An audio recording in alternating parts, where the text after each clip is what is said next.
So on the note of critical race theory, I'd be curious to hear what your take is on the way that that term is starting to be used, because in your book you have like a very academic like investigation of it, and you treat it as a theory in a more academic sense versus I feel like it's getting tossed around in a very casual way. Do you feel like how do you think that term is operating in our culture, and do you think it's still effective to call something critical race theory given the fact that I feel like we're pointing at everything and saying that's CRT, and like who's actually investigated that academically? Right. So when I wrote my book proposal 5 years ago, pre-2020, I wanted to do a chapter on critical race theory.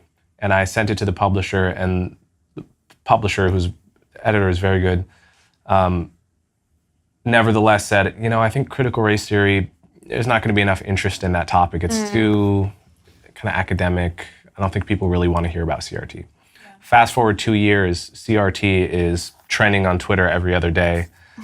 So I felt somewhat vindicated. Yeah. But critical race theory as an actual set of ideas started in the 70s and 80s with people like Kimberly Crenshaw.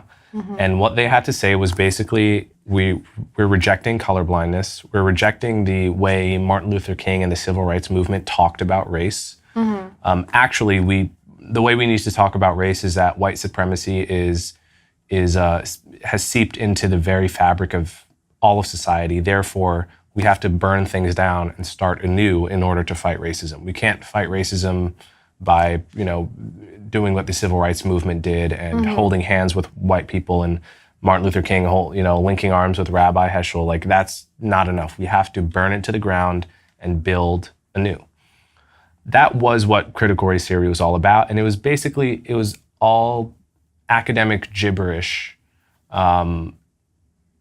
that basically contained what was basically Black identity politics.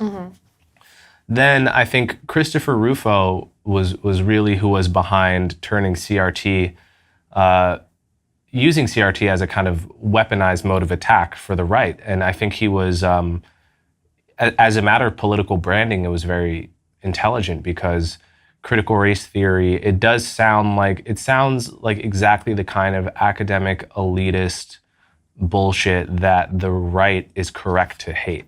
Yeah. And at some level, what I've noticed is every few years the term cycles.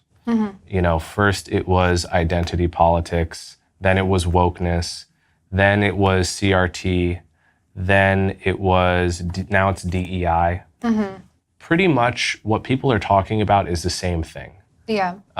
Every 2 years we have to choose a new word for it, because the word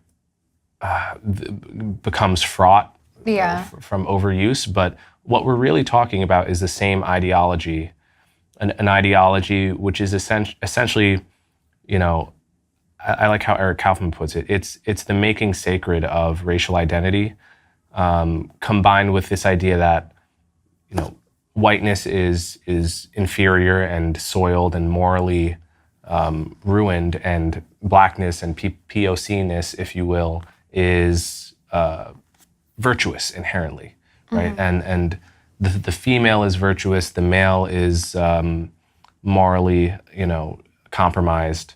It's a reversal of old school male chauvinism and old school white supremacy. It's just that turned on its head.